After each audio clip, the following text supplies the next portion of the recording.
Nazlı müəllimə, dəmirin korroziyası hansı amillərin təsirindən sürətlənə və ya zəifləyə bilər? Dəmirin korroziyası, yəni paslanması, su və oksigen təsirindən baş verir.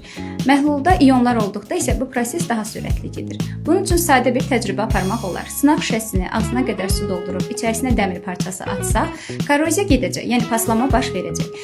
Əgər biz sınaq şüşəsinin ağzını bağlasaq, yəni suyun oksigenlə təmasını kəssək, korroziya nisbətən zəifləmiş olacaq. Çünki su var mühitdə, amma oksigen yox. Əgər suyun üzərinə bitki yağı əlavə etsək, burada ümumiyyətlə demək olar ki, korroziya getməyəcək. Çünki bitki yağı havanın oksigenin suya daxil olmasının qarşısını alacaq.